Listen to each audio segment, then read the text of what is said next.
Huling araw na po ni Pope Francis sa Pilipinas, kaya naman marami ang nagnanais na makita siya sa huling pagkakataon. Dagsa na nga ang mga tao sa Roxas Boulevard para magpaalam kay Pope Francis. May live report si Ivan Mayrina. Ivan.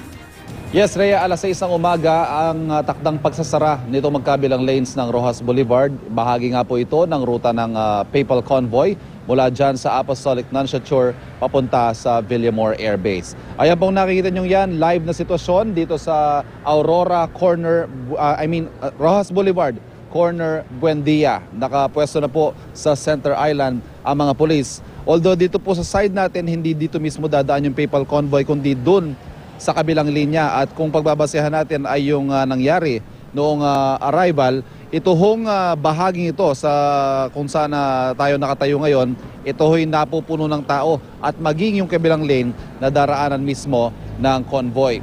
Para po sa mga nais humabol at makasulyap sa huling pagkakataon sa ating Santo Papa, narito po ang kanya magiging ruta mula dyan sa Apostolic Nunciature sa Taft Corner, Quirino Avenue.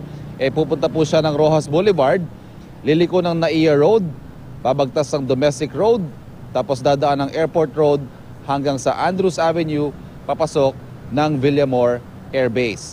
Samantala, abiso naman po sa ating mga motorista, mula naman alas 8 ng umaga, sarado po ang mga kalyeng ito. Ang Taft Avenue, Quirino Avenue, Osmeña Highway, South Luzon Expressway hanggang Magallanes, SLEX to Sales Bridge at Villamor Air Base Gate 5. Sarado po yan hanggat hindi nakakaalis ang Santo Papa.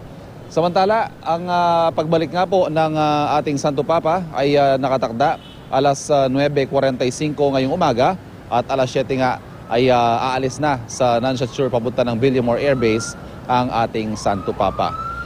Ayan muli mga kapuso, sa mga nais pong makasulyap sa huling pagkakataon sa ating Santo Papa, itong Roxas Boulevard, isa sa mga kanyang dadaanan, pero higit siguro mahalaga kaysa sa maliban sa pagkaway at pagbati sa ating Santo Papa, ay huwag nating kalimutan ang ilan sa mga mensaheng iiwan niya sa atin. Isa po ang tumatak sa akin, yung to think, to feel, and to do. Isa po itong call to action, ika nga, para tayo maging mabuting Kristiyano at magmalasakit at magmahal sa mga kapuspalad. Rhea? Maraming salamat, Ivan Mayrina.